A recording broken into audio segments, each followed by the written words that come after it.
Buen día a todos, vamos a empezar con la actividad número 10 de Introducción a la Química.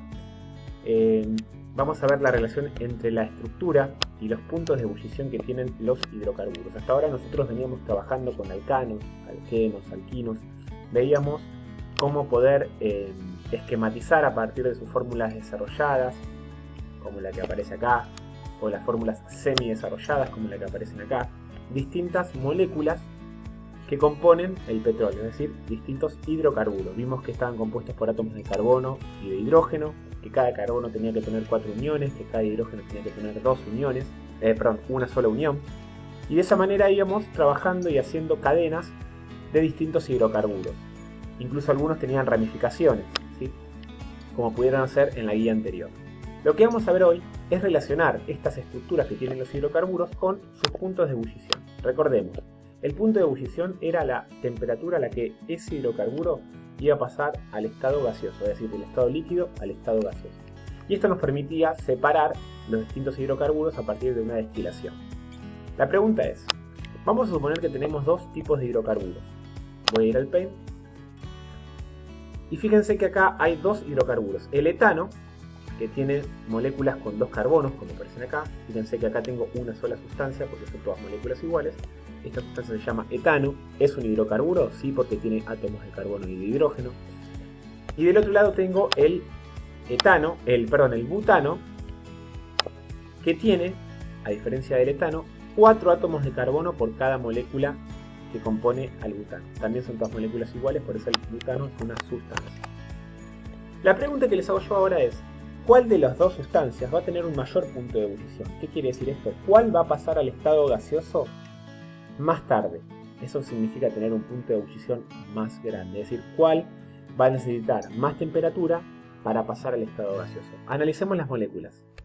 Vemos que el etano tiene moléculas más cortas, ¿sí? Que son de 2 carbonos, cada una de estas moléculas. En cambio el butano tiene moléculas mucho más largas, ¿sí? Como vemos ahí. Esto quiere decir que si yo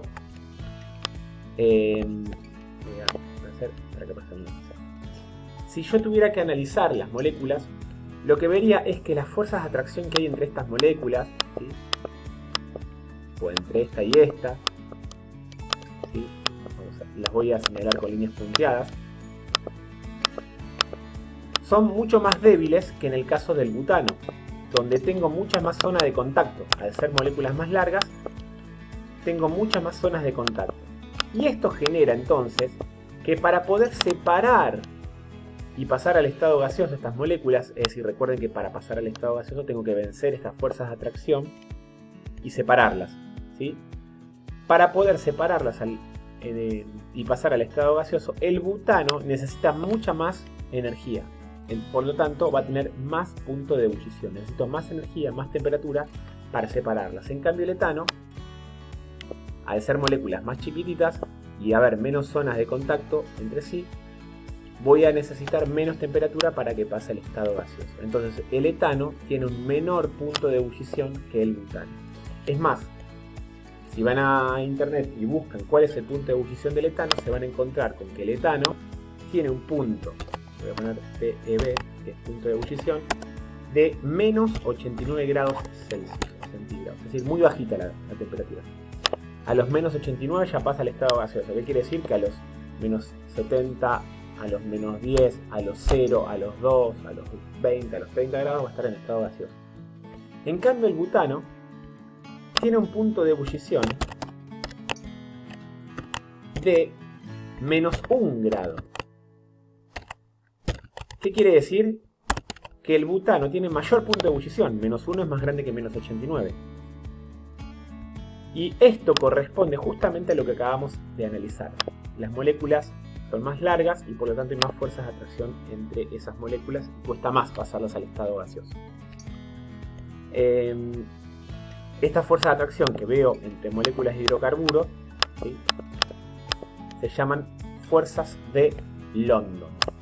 ¿Sí? Son un tipo de fuerzas de atracción, fuerzas de London. Un tipo de fuerzas de atracción entre moléculas de hidrocarburos. estas que aparecen acá o que aparecen acá, y que me permiten entonces que una sustancia esté, o que un hidrocarburo esté en estado sólido, líquido y gaseoso. En este caso, el etano y el butano, si supusiéramos que tenga temperatura ambiente, las dos van a estar en gas, ¿sí? Pero ¿cuál va a pasar al estado gaseoso primero? Bueno, el etano, porque tiene un punto de ebullición mucho menor que el butano. Si vamos a la guía de nuevo, entonces, van a ver un esquema que les explica, lean esta parte donde dice relación estructura, punto de ebullición de hidrocarburos. Hay un esquema acá que es muy parecido a lo que acabo de explicar, cómo influyen estas fuerzas de atracción entre las moléculas. Y luego van a tener, bueno, después tienen una tablita con los puntos de ebullición de, por ejemplo, de la gasolina, de los aceites, de las grasas, de los asfaltos, para que vean cómo van cambiando los puntos de ebullición de los hidrocarburos.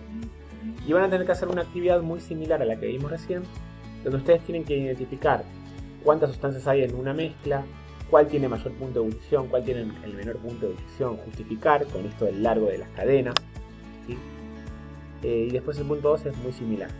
Así que intenten hacer estas actividades y la próxima clase, que tienen la invitación acá, van a tener un Zoom para poder autocorregirse las actividades, charlar conmigo y sacarse las dudas, porque ya vamos a entrar en una actividad que va a ser con nota. Esta, recuerden que no es necesario devolverla porque la vamos a autocorregir. Cualquier consulta por la plataforma.